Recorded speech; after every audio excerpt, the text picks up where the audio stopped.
और हमारे साथ चंडीगढ़ से किसान नेता शिव कुमार शर्मा जी जो हमारे साथ जुड़े हुए हैं। सर, सबसे पहले तो बहुत स्वागत करती हूँ जनतंत्र टीवी पर आपका। और सर देखिए, जिस तरह की तस्वीर किसान आंदोलन को लेकर सामने आ रही है, दिल्ली कूच का आह्वान पहले ही कर दिया गया था, लेकिन उनकी एंट्री जैसे जैसे होती है तो आंसू गैस के गोले और बहुत तनावपूर्ण स्थिति हर किसी को विचलित कर देती है। सर, आपका रिएक्शन? देखिए, मैं अभी खनौली बॉर्डर पहुंच गया हूं और कल 6 घंटे बातचीत चली। सरकार की मंशा नहीं है कि वो किसानों के लिए कुछ गंभीरता से विचार करे। 6.5 घंटे में केवल वो कमेटी बनाने की बात करते रहे। जी। कमेटियां 2 साल पहले बनी थी और पहले बनी थी, पर कमेटियों का कोई परिणाम आज तक आया नहीं है। इसलिए किसानों का कमेटियों में कोई विश्वास नहीं है। ये नॉन पॉलिटिकल और पॉलिटिकल 2 धाराओं में बटा हुआ है इस समय देश का किसान। तो हम लोग जो है वो नॉन पॉलिटिकल, संयुक्त किसान मोर्चा नॉन पॉलिटिकल के लोग हैं जिन्होंने ये आंदोलन किया है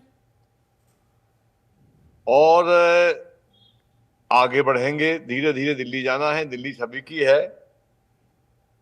3 मांगे हमारी जो रात में डिस्कस हुई थी, तो सबसे पहले तो ये था कि इन्होंने माहौल खराब किया। सरकार ने वार्ता के लिए हमको बुलाया 13 तारीख की शाम को 5 बजे और 12 तारीख और 11 तारीख से गिरफ्तारियां चालू कर दी मध्य प्रदेश में। करीब 300 किसान मध्य प्रदेश के गिरफ्तार हो गए। मुझे रोक लिया था, परंतु मुझे उनको बैठक में जाना था इसलिए छोड़ दिया। कर्नाटक से लगे करीब 90 किसान और महिलाएं बड़ी संख्या में आ रही थी, उनको मध्य प्रदेश में भोपाल में रोक लिया, केरला वालों को रोक लिया। तो जब आप अरेस्ट करेंगे, गिरफ्तारियां करेंगे, पकड़ धकड़ करेंगे, तो एक तरफ वार्ता भी करेंगे, तो सौहार्दपूर्ण वातावरण में ही वार्ता होती है। बिल्कुल। और सरकार ने पहले ही 2 दिन पहले जी, और सरकार भी यही कह रही है बार बार कि बातचीत के जरिए ही जो भी समस्या है वो सुलझाई जा सकती है, लेकिन आप लोगों की तरफ से कहा जा रहा है कि 2 साल का समय दिया गया था, उन 2 साल में समस्या को सुलझाया जा सकता था लेकिन नहीं सुलझाया गया। लेकिन अब आगे की क्या तैयारी है? क्योंकि सर देखिए, जो तस्वीरें सामने आ रही है वो हर किसी को हैरान परेशान कर देती है। आंसू गैस के गोले, वाटर कैनन तक का इस्तेमाल किया जा रहा है। देखिए, गोली भी चली है और पत्रकार हैं आपके आज तक वाले, उनके पैर में लगी है शंभू बॉर्डर पे। अब सरकार का जो काम है वो सरकार को करना चाहिए, हमारा काम है, हम कर रहे हैं। हमें दिल्ली जाना है, अहिंसात्मक आंदोलन हमारा है, सरकार इसको हिंसक करने में उतारू है, तो ये शोभा देता नहीं है। और अहिंसक आंदोलन रहेगा, हमला चाहे जैसा हो, हाथ हमारा नहीं उठेगा। हमारा कार्यक्रम है दिल्ली जाने का। सरकार इसके बावजूद भी वार्ता करती है और परिणाम मूलक वार्ता होगी तो हम वार्ता को फिर तैयार हैं। वार्ता से पीछे नहीं हटते। हम मानते हैं कि वार्ता से ही समस्या का समाधान होगा, तो वार्ता से कोई हमको परहेज नहीं है। सरकार वार्ता करेगी तो फिर वार्ता करेगी, पर वार्ता में परिणाम नहीं आता है तो वार्ता फेल हो जाती है। सरकार कल 3 बिंदुओं पर जो प्रमुख थे उसमें सरकार, आखिरी बिंदु भी हमने कहा था सरकार मान लेती तो आंदोलन आज स्थगित हो जाता।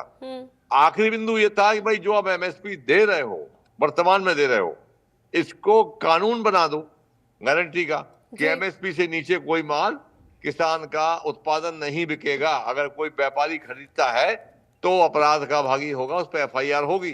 वो कानून उसको बनाने को भी तैयार नहीं है, ऋण मुक्ति को भी तैयार नहीं है, आगे C2+50 के हिसाब से एमएसपी तय हो उसको भी तैयार नहीं है। तो जो उन्होंने लिख के दिया था 2 साल पहले कि मुकदमे वापस लिए जाएंगे, तो 2 साल हो गए, अभी भी मुकदमे पेंडिंग पड़े हुए हैं, वापस नहीं हुए हैं। और कमेटी बन चुकी है, कमेटी एमएसपी को गारंटी का कानून बनाने के लिए कमेटी 2 साल पहले बन चुकी है। वो कमेटी भी आज तक कोई निर्णय नहीं कर पाई है।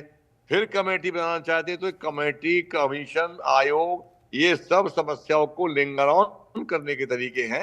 अब हम लिंगर ऑन नहीं चाहते, हम परिणाम चाहते हैं। जब तक सरकार परिणाम मूलक बात नहीं करेगी, वार्ता करने से कोई मतलब नहीं है। बिल्कुल, अब परिणाम